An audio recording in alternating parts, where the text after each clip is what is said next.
et messieurs, vous êtes bien dans le journal des petits juniors.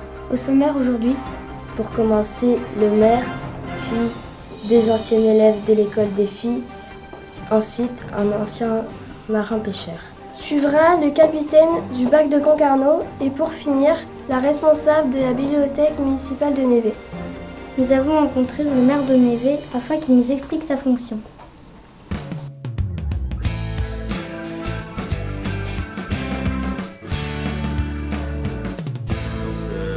Je m'appelle Albert Harvet, j'ai 70 ans, j'étais professeur et donc je suis en retraite depuis 2004.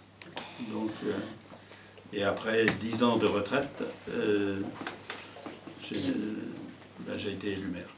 Une fois qu'on a décidé de se présenter, d'abord de se présenter aux élections, aux élections municipales, pas forcément à la mairie, à la maire. Et quand on a décidé, qu'est-ce qu'on fait? On essaye de trouver des gens qui sont d'accord avec vous globalement sur un état d'esprit ou sur un certain nombre d'actions qui pourraient être faites. Et à partir du moment où on a réussi à constituer cette équipe, finalement, eh bien, on écrit un projet. Il est présenté ensuite dans le cadre de la campagne électorale. Donc on avait fait un certain nombre de réunions, je ne sais plus combien, 3 au moins. Donc une à Trémor-Vézin, une à Portmanec et aussi à la salle des fêtes. Donc pour expliquer aux gens qui on était d'abord, qui se présentait d'abord, et puis ce qu'on avait envie de faire et comment on souhaitait le faire. Parce qu'il y a deux manières, il y avait faire des choses, ça c'est bien, mais il faut aussi expliquer comment on a envie de les faire, est-ce qu'on a fait participer les gens aux décisions, etc. Alors, pour moi, être maire, c'est être le représentant de la commune. C'est lui qui doit finalement coordonner, c'est pas lui qui fait, heureusement, il ne peut pas tout faire, ça c'est clair, mais c'est lui qui doit coordonner toutes les actions de ses adjoints et comment dirais-je, des agents de la commune pour que ça corresponde à ce qu'il avait proposé aux habitants. La fonction de maire, c'est un travail à temps complet. Et la fonction que j'occupe à la communauté d'agglomération est aussi pratiquement à temps complet. Donc vous pouvez vous poser la question, comment je fais pour mettre 2 temps complets dans la même semaine? Et puis quand même essayer d'avoir une vie familiale en plus. La principale difficulté, ou en tout cas le principal problème que j'ai, c'est les relations entre les gens ou les souhaits des gens individuellement. Chacun veut quelque chose. C'est normal, pourquoi pas, hein? Mais malheureusement, on ne peut pas répondre à tout le monde. Et puis, il faut bien penser que le maire doit avoir toujours en tête quelque part l'intérêt général.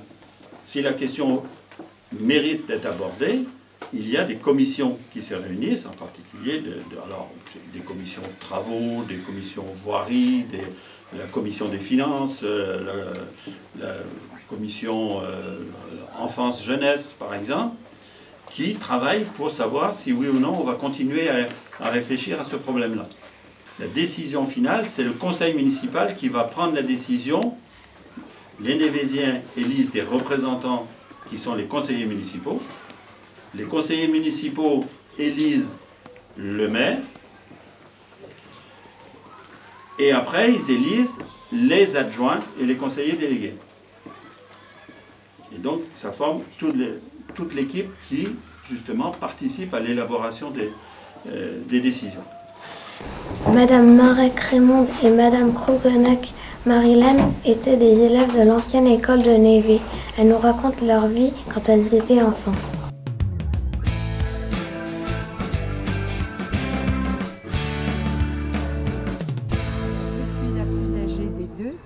Donc je suis née à Concarneau, mais j'ai pratiquement toujours habité à Névé.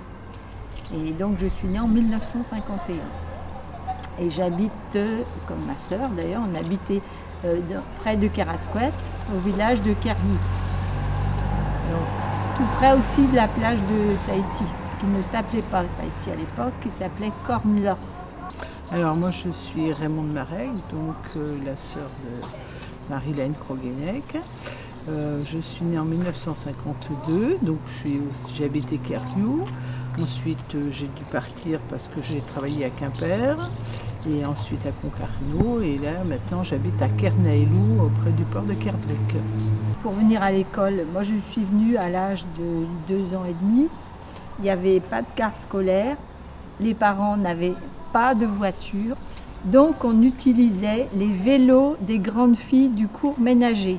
Ce sont des filles qui avaient plus de 14 ans, qui ne faisaient pas d'études longues, qui n'allaient pas au collège et qui restaient là à apprendre à coudre, à faire la cuisine pour être de bonnes ménagères plus tard. Voilà, donc ces filles-là habitaient un peu partout dans Névé. Elles venaient toutes à vélo à l'école et comme c'était un peu les traditions locales, eh ben, elles mettaient un petit de la maternelle dans le panier derrière le vélo. Au bout de quelques années, les parents d'élèves, comme maintenant, ont fait des kermesses pour avoir un peu d'argent pour payer un car l'hiver. Parce que sinon, on devait venir à pied de Kerriou, de Kerasquette, de Kerdruck.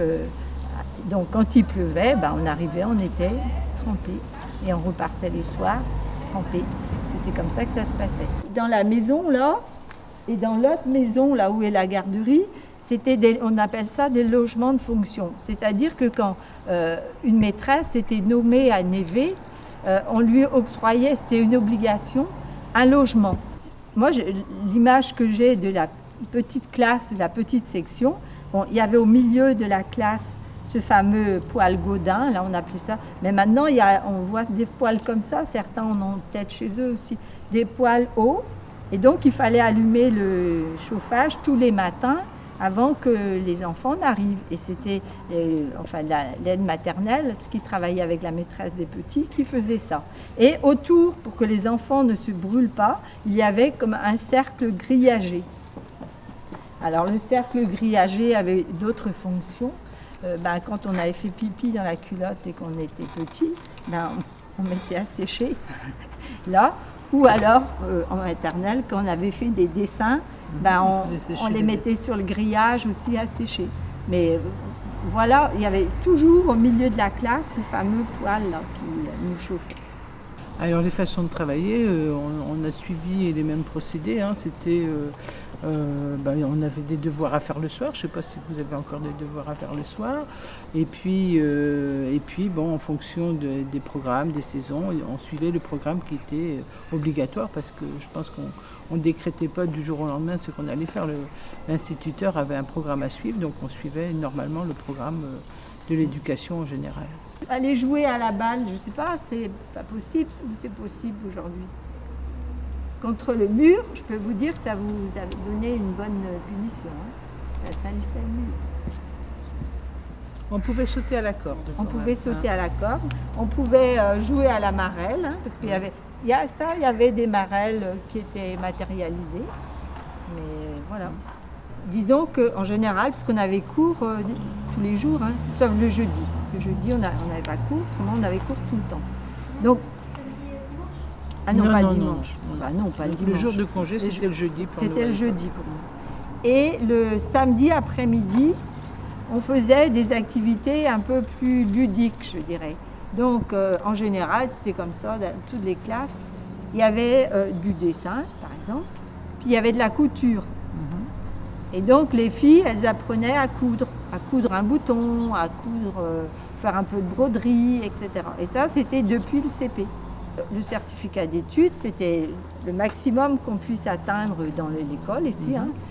Donc, déjà, pour l'obtenir, il fallait faire 0 faute en orthographe. 0 faute. Quand on avait fait 5 fautes, on avait un 0 qui était éliminatoire le jour de l'examen. Dans le programme, par exemple, pour ce certificat d'études, pour les grandes filles, il y avait une matière qui s'appelait la puériculture. Alors évidemment, ça vous paraît peut-être pas clair, mais c'est-à-dire qu'on apprenait aux jeunes filles, entre guillemets, à devenir des mamans, à s'occuper de leurs bébés, à les nourrir, à les habiller, enfin, ça faisait partie des programmes. Nous avons rencontré Michel Goulaouen, ancien marin-pêcheur névésien, qui nous a présenté la pêche du pays de Concarneau.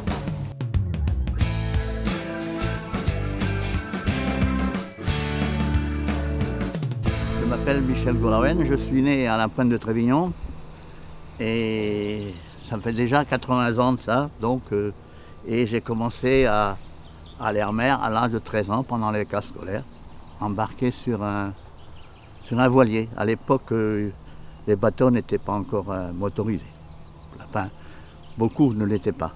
On tirait des lignes, hein, ça s'appelait des tangons, des grandes perches, si on veut, hein, qui traînaient 7 lignes de chaque côté, et on les halait le thon à bord. Ensuite, il y a eu la pêche à l'appât vivant.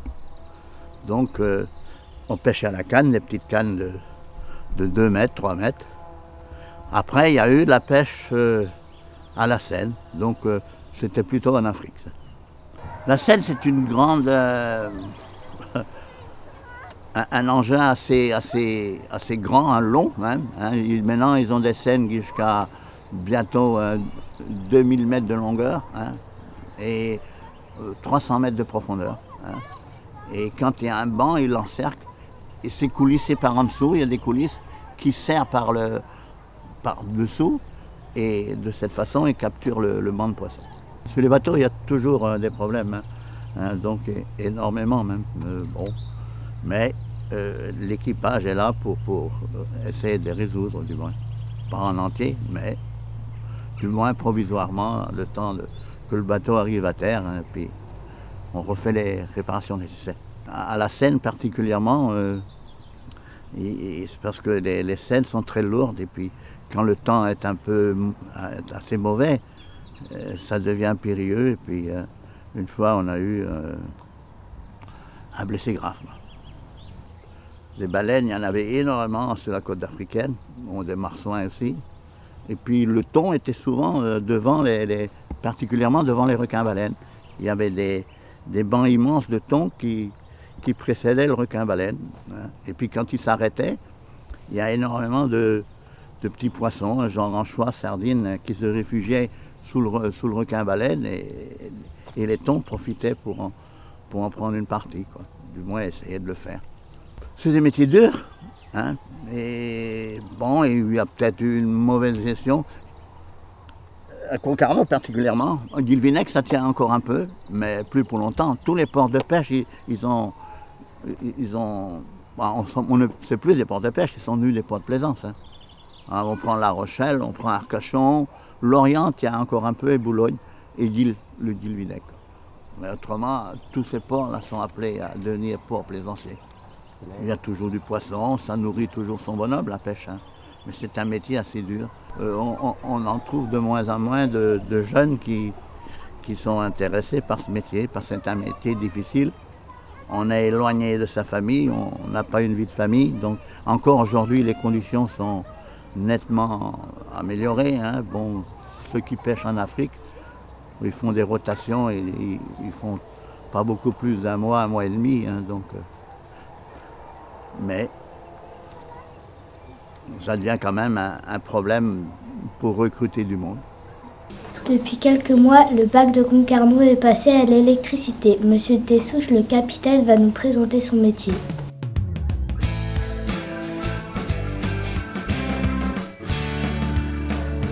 Le bateau là, sur lequel je suis actuellement s'appelle Vachik.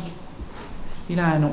Les Vachiks correspondant donc au nom qui était donné aux habitants de ce petit quartier du passage qui, à l'époque, il y avait des vaches et il s'appelait les Vachiks. Chaque capitaine est en mesure de prendre des décisions concernant la sécurité de ses passagers. Ça m'est déjà arrivé lors de forts vents. Il y avait beaucoup de vent. C'était au mois d'août et tous les gens qui étaient à bord, ce n'étaient pas des habitués, c'était des gens de la capitale et qui, non seulement il y avait une forte tempête, mais ils prenaient des risques en mettant leurs enfants debout. Donc il pouvait y avoir des chutes à la mer, il y avait une prise de risque très importante. Là j'ai dit stop, là j'arrête. Je pouvais encore naviguer, mais c'était pour la sécurité de mes passagers. Il faut travailler les jours de tempête parce que les passagers ont besoin de nous. Et que ce soit en plein hiver avec 8 à 9 Beaufort et qu'il y a beaucoup de pluie et tout ce qui s'ensuit, il y a forcément quelqu'un sur la cale qui va m'attendre, qui va me faire signe, il a besoin de moi, il faut que j'y aille. Alors l'été, nous avons besoin de 2 bateaux. Parce qu'il y a tellement de monde le vendredi matin, jour de marché, qu'on va passer environ 3000 passagers. Et ces 3000 passagers-là, avec un seul bateau, c'est impossible. Donc on en met 2. Le nouveau qu'on vient d'avoir et l'ancien qui est toujours en fonction. Et là, eh bien, dès qu'il y a 30 passagers à bord, on taille tout de suite et on se synchronise. Un qui débarque ses passagers de l'autre côté, l'autre qui rembarque en même temps, et ainsi de suite. Nous avons rencontré Juliette, la bibliothécaire de la commune de Névé. Elle nous explique son métier et le fonctionnement de la bibliothèque.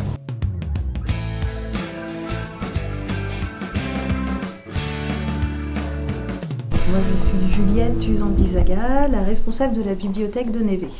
J'ai fait plein d'autres choses avant en fait. Et j'ai décidé de passer le concours d'adjointe du patrimoine qui permet d'accéder au métier des bibliothèques par la suite. Il ne suffit pas d'aimer les livres pour être bibliothécaire, il faut aussi aimer le contact avec les gens et avec les enfants aussi, notamment. Pour une petite commune, en fait, la bibliothèque a existé grâce à des bénévoles. Et puis, peu à peu, les bénévoles ont pu créer un poste pour professionnaliser la bibliothèque. Et donc, elle a aussi suivi les tendances modernes. Donc, on n'est plus qu'aux livres dans la bibliothèque, mais aussi, donc, il y a encore des CD, des DVD, et puis, peu à peu, on va arriver au fonds numérique de livres. On va commencer par les livres gratuits sur des liseuses. Et puis, petit à petit, les bibliothèques s'adaptent, et la bibliothèque de Névé aussi.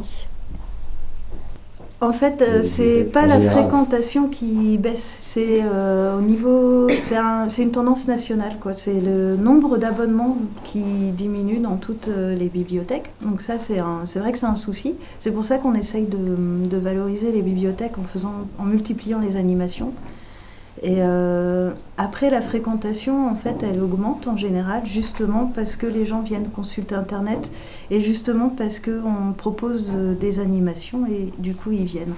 Donc, ils ne s'abonnent pas forcément et c'est tant mieux parce que c'est pas... la bibliothèque, c'est un lieu quand même d'accès gratuit à la base où on peut consulter gratuitement les livres donc, et ouvert à tous. Donc, c'est bien que ça puisse continuer à vivre. Le prix littéraire, en fait, des adultes choisissent des livres récemment sortis dans les 2 dernières années, des livres adaptés aux âges, des albums, des romans, différents genres en fait pour multiplier les sources. Et puis, donc 5 livres par niveau sont proposés aux enfants pendant l'année. Ils doivent les lire et voter pour celui qu'ils préfèrent. Ça peut être voté sur l'histoire qu'on a aimée, ça peut être voté sur les images. Voilà, chacun y trouve son compte, c'est juste pour lire pour le plaisir et choisir un livre sans avoir forcément à se justifier et juste par sa sensibilité propre en fait, décider que ce livre-là c'est celui que je préfère. À la suite de ça, on se donne un petit rendez-vous pour ensuite dépouiller, en fait, une fois que les enfants ont voté, pour dépouiller, donc pour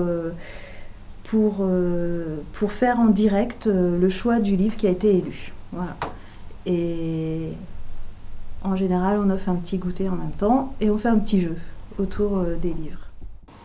Merci de nous avoir suivis. À bientôt sur le journal des petits juniors.